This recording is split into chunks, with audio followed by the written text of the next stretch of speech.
to thank a couple people. We want to thank the city for giving us the facility to use tonight. Thanks to Aaron. We're broadcasting on Channel 20, and thanks to Chris Evans, who is our moderator tonight and is also live streaming on the Guthrie News page. And to Jeff Taylor, our wonderful councilman and the chair of the Logan County Republican Party. I wanted to give you a couple dates that you can put on your calendar for down the road. Thursday the 14th, we have an open forum for State Question 788, medical marijuana question. That event will be held at the State Territory Museum at 6 o'clock this Thursday, so come hear that. We're going to have both sides speaking. On the 18th, we're going to have the House District 31 and Senate Seat 20 open forum will also be here. And the Democratic primary open forum will be on the 21st at the Sports Museum across the street. So keep those dates in mind, and I'm going to turn it over to Chris, and he's going to tell you what's going on. Appreciate everyone join us here in Oklahoma's first state capitol here in Guthrie, Oklahoma.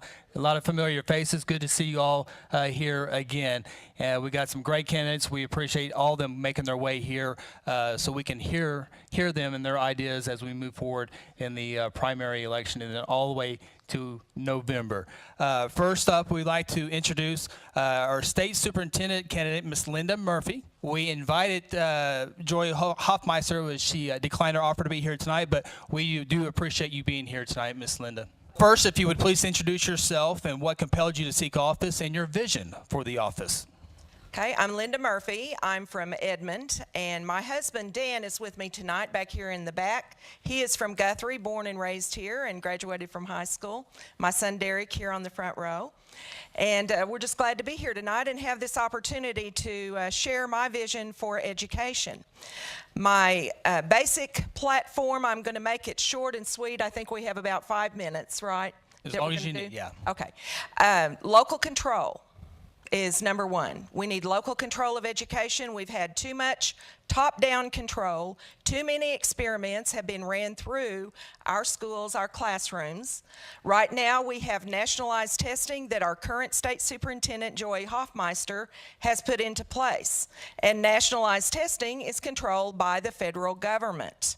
That is not the way we should be going. When we repealed Common Core state standards in 2014, we passed a law that repealed them from our law. They were not controlled by us. We had copyrighted standards controlled through the federal government and the National Governors Association. It's a strange mix, but that's what it was. So when we passed that law, and I worked with legislators on that law, when we passed it, we put into the law that we would have new testing aligned to the standards we write. So our standards have been rewritten, but instead of contracting for a test that we own, we control, and we contract to a company or maybe one of our universities or another university out of state, there are different ways to do it. Instead of doing that, what we have is nationalized testing. And you can talk with teachers, you can talk with parents, getting these scores back. Right now, for the last 2 years, test scores have been low. And some superintendents are telling their public that they know their curriculum is not aligned to the tests. In other words, you've got to teach what is going to be tested or you're not going to pass the test. It's not just teaching to the test, but knowing what you need to be teaching so students will pass the test that they're given. So had we done what the law said, where the standards are written, then the curriculum would be according to what the standards are. The standards are like goals. Third graders will read on this level of comprehension, you know, in all the different subject areas. But instead of that being aligned, we've got the standards rewritten, and we've got testing that does not match. So that is not local control. The federal government gives us 10% or less. Some schools it's about 7% of the money that they receive. Why should they control the system? Because the testing drives the system. When you've got to align what you teach to pass the test, you're really controlling the entire classroom effort in that situation. So that's a big problem. Local control, it's learn, L-E-A-R-N. L is local control. E is education excellence. And we will have education excellence when we have local control and when we allow teachers that know how to teach to teach. Too many of them are required to follow processes, methods, materials that often they know right up front is not going to get the results that they can get with the students. Teachers who have been highly successful have been told in some of the schools that they're not effective anymore because they're not following the new process. Sometimes a new process isn't better, and people who are experienced teachers need to be making decisions about what they teach and how they teach according to state standards and guidelines. So there is a control there from the state, but it makes sense to have some goals and standards. Okay, so education excellence comes from one student at a time doing their individual best, and teachers working with the students to motivate them, encourage them, and challenge them to set those high standards, but to help them achieve. That's education excellence. It doesn't come in some big top-down plan. That's never worked. We've spent billions of dollars doing that without any proven success from the federal level or even really the state level. So that's E, education excellence. Academic standards we've talked about. That's part of the picture. R is return money to the classroom. We need to pay teachers the salaries that are competitive with other states around us. We need to tell them the truth about where we are financially, and that's one thing I have not seen our current state superintendent doing. During the recent walkout, we saw our state superintendent, I believe, a great lack of leadership when we saw the OEA holding the mic at the end of 9 days of a walkout when the teachers had actually gotten a raise before they walked out. And there wasn't more money sitting there waiting to be given somewhere. It didn't exist. So it led teachers down a road that was a false hope, and it was discouraging to many of them. So returning money to the classroom, teacher salaries, very important. And the materials and methods and things that they need to succeed in the classroom, those should be paid for as part of the job and not out of their pocketbook, out of their smaller salaries. We certainly know that is true. Now, it's not a problem in every school, so we need to look at this, and we've got to look at money locally, not just on the state level. I heard a lot of complaints that went out on national media saying my classroom is leaky. We have mold in my classroom, things like that, about the building and the structure. Those are not state funding issues. Those are local funding issues. So if your local school hasn't passed a bond to improve the building or build a new building when needed or repair the roof, those are not state funding issues. And we need to make clear where the money comes from and where it's going. At the state level, we need to look at the State Department of Ed. There's an awful lot of bureaucracy built up over the years. And we've never elected a Republican who went in there and did the complete evaluation of what's going on from the top to the bottom and see how much of this regulation we can cut out. We have a president that I do believe really does want local control of education. Now, I don't agree with the Secretary of Ed right now and what she has, I don't believe she understands public education. Okay, I'll just be as nice as possible because I do support President Trump. And I believe a good school superintendent, Republican, really any school superintendent, but as a Republican, I could go to Washington with the governor and we can get some things deregulated for our state and really get on that track to local control. We can block grant money back to our state. This has been talked about for 30 years in Washington.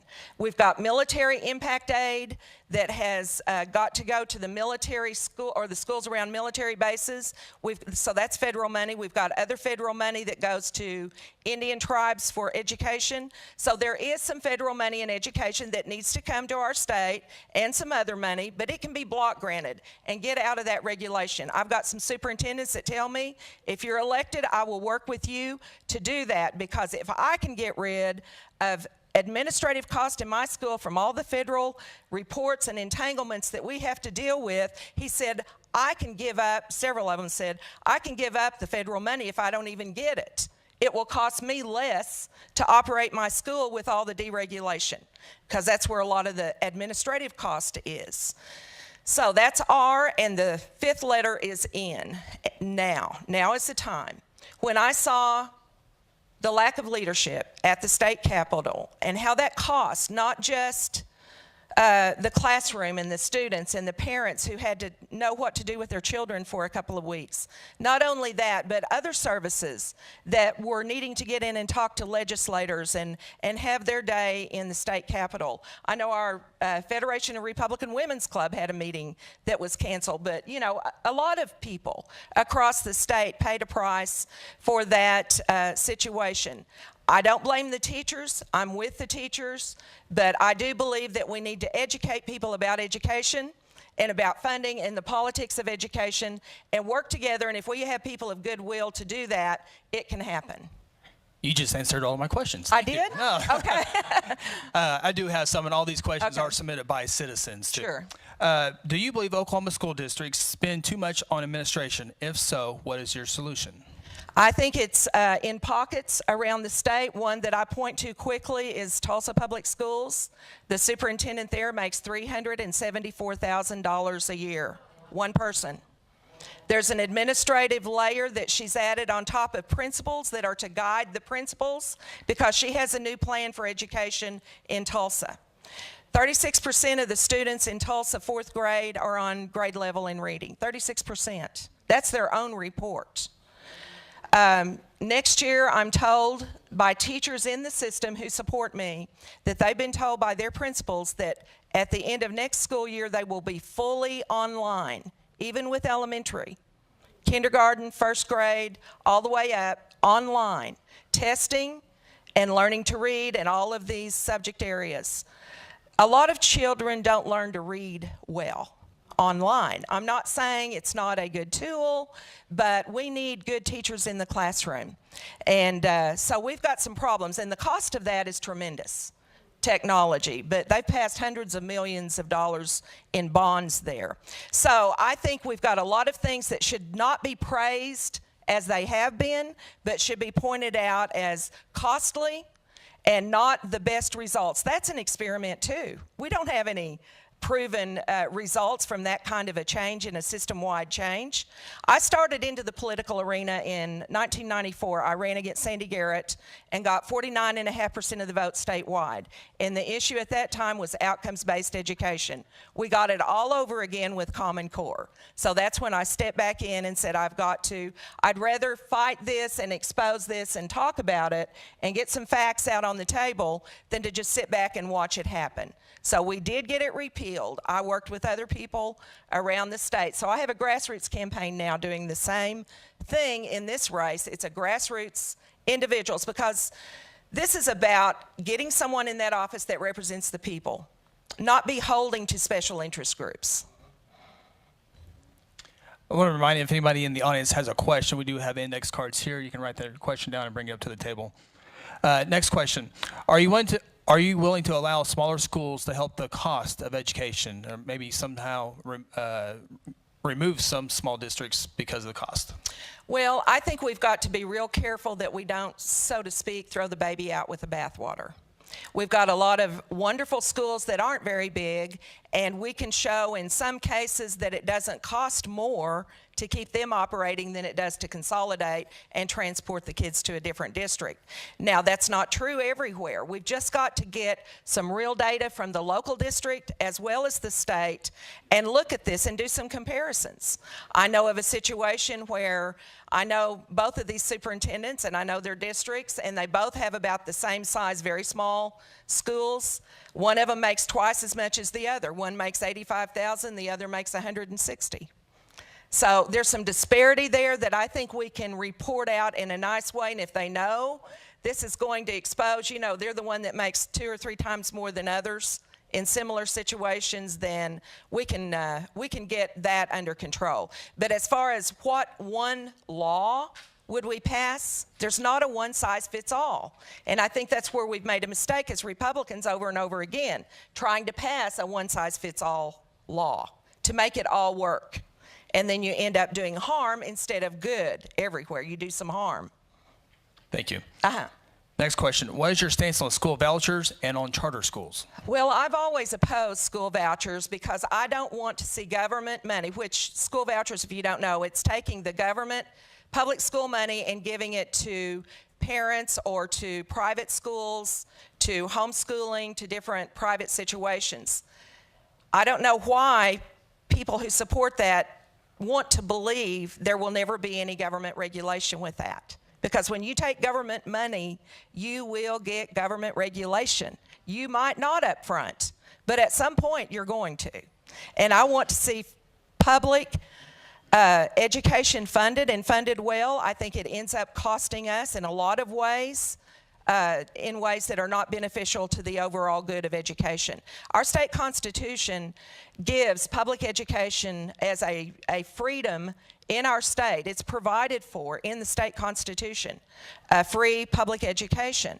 And the Enabling Act was passed before statehood by Congress to allow schools to be set up with funding that would be a permanent trust in our state. We made an agreement with the federal government, and the revenue and the interest off of the trust land and the money, if the land is sold, then the money that comes from that trust stays, but the interest and the revenue is to go to the schools. It goes to higher ed, part of it, some of the early universities that were here from the beginning, and it goes to K-12 as well. Last year, only 45% of that money went to education. All of it belongs to education.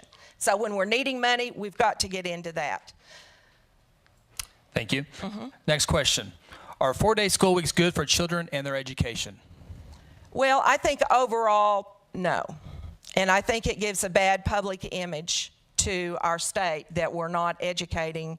But it's mainly about the child, and are they learning, and are they learning well, and is it working well, you know, for them to advance academically. I think overall, most schools would choose not to do that.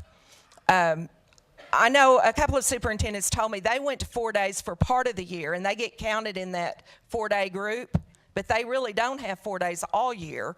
They told me, Linda, it's because of the testing schedule. The last 2 months of the year after we've done the testing is just kind of dead time.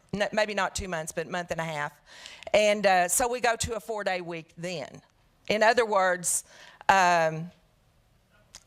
again, it's the testing. The testing needs to be pre and post. It needs to be simple, and the test should give feedback to the teachers, the parents, and the students. And what we're getting back for the last 2 years does not tell you how they're really doing in reading or math or science.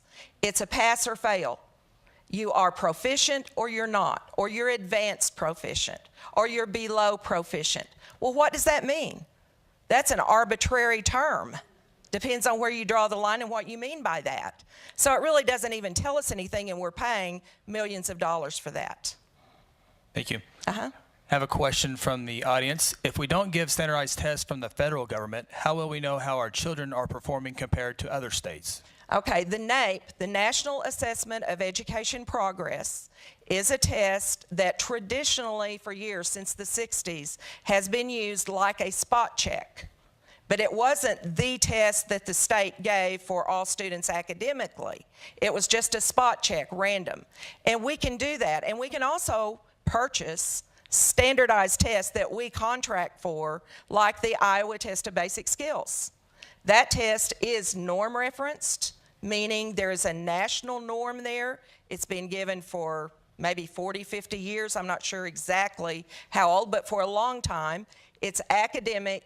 And from that comparison, we can see how students are doing compared nationally.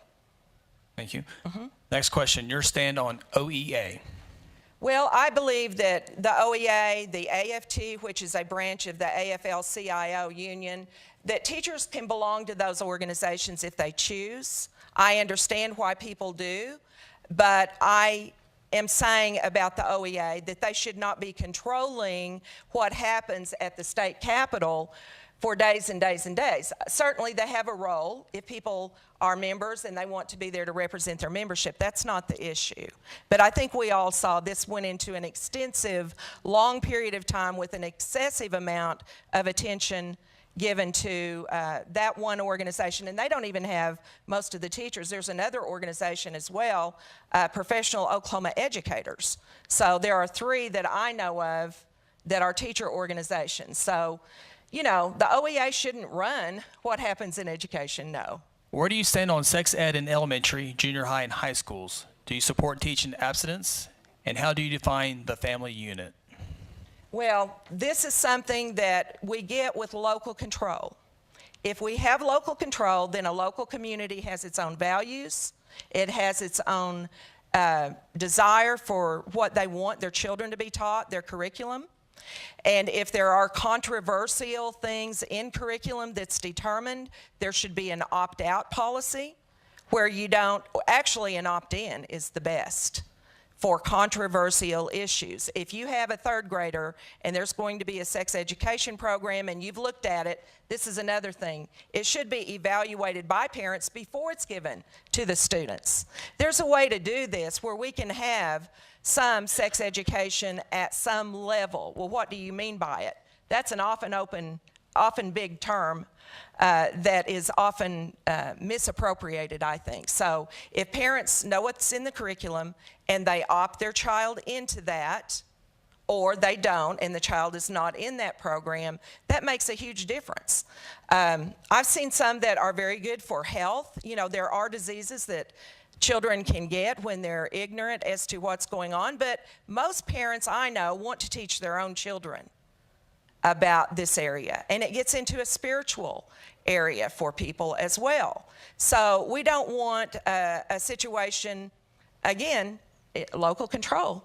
If we don't have local control, what is in that curriculum that's being delivered via computer? And especially if it's individualized, you don't really know what all is in curriculum because you're not able to sit and see every issue or item or concept that's being presented.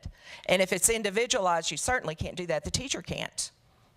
You've got 20, 30 kids and you can't see everything every one of them sees on a computer screen. So again, I think we just need to be careful and take responsibility on the local level.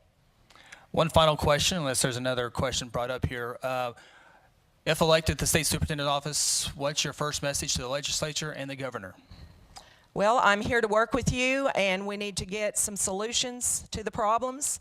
I'm here with goodwill to work together, and I have some ideas, and I want to bring those to the table and listen to the other ideas and, you know, do a part as a public representative from the Department of Education to the budget process and to the other issues that are concerned with the finance and the policy regarding changes in education, whatever they may be. I think we try to get too much state mandating sometimes, and we're trying to solve problems. I think it's a good intended purpose, but we need to let educators make more of these decisions and hold people accountable too. We can hold people accountable, but the way we've been doing it is not working, and we need to change that and respect the teachers that are good teachers and let them be the examples. We'd like to give you a final closing statement, share anything that you'd like to share with the voters. Well, I just thank you for the opportunity, and if you will go to my website, votelindamurphy.com, share that with your friends, family, relatives, and I'll be glad to answer any questions. If you want to find me on Facebook, I'm there. You know, we have conversations there sometimes as well. So thank you very much. Thank you.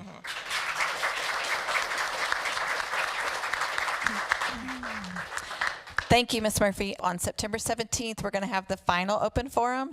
That'll have both, it'll be after the primary, so we'll have both Republican and Democratic candidates there.